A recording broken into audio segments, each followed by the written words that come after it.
बहुत समय पहले की बात है। एक छोटे से कस्बे में अली बाबा नाम का गरीब लकड़हारा रहता था। उसका काम था रोज जंगल जाना, लकड़ियां काटना और उन्हें बाजार में बेचकर 2 वक्त की रोटी जुटाना। अली बाबा का भाई कासिम उससे बिल्कुल उल्टा था। वह धनी था, बड़े घर में रहता था और लालच से भरा हुआ था। जंगल में रहस्यमयी खोज। एक दिन अली बाबा जंगल में लकड़ियां काट रहा था, तभी उसे घोड़ों की टापों की आवाज सुनाई दी।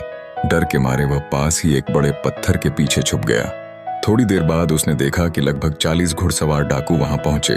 उनका सरदार घोड़े से उतरा और एक बड़े पहाड़ की ओर जाकर जोर से बोला, खुल जा सिमसिम। अली बाबा ने हैरानी से देखा कि पहाड़ की चट्टान अपने आप खुल गई और अंदर एक गुफा नजर आई। सभी डाकू अपने घोड़ों समेत भीतर चले गए। कुछ देर बाद वे बाहर निकले और सरदार ने फिर कहा, बंद हो जा सिमसिम। चट्टान तुरंत बंद हो गई। डाकू अपने घोड़ों पर सवार होकर चले गए। अली बाबा की जिज्ञासा।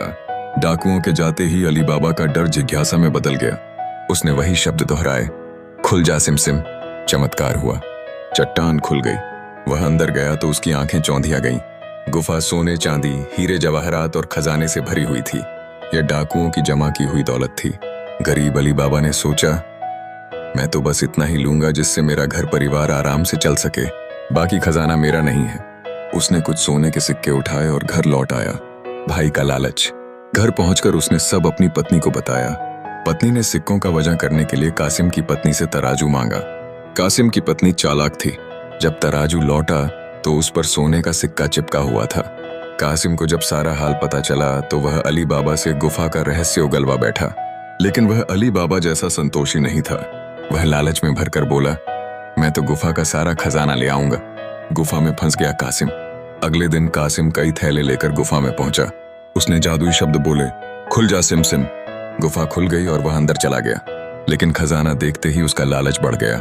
वह इतना सामान भरने लगा कि पासवर्ड याद ही नहीं रहा। जब बाहर निकलना चाहा तो उसे शब्द भूल गए। वह बार बार अलग अलग शब्द बोलता रहा, मगर गुफा नहीं खुली। उसी समय डाकू लौट आए। उन्होंने देखा कि अंदर कोई और है। कासिम को उन्होंने पकड़ लिया और बिना दया किए उसकी हत्या कर दी। अली बाबा ने भाई का राज छुपाया।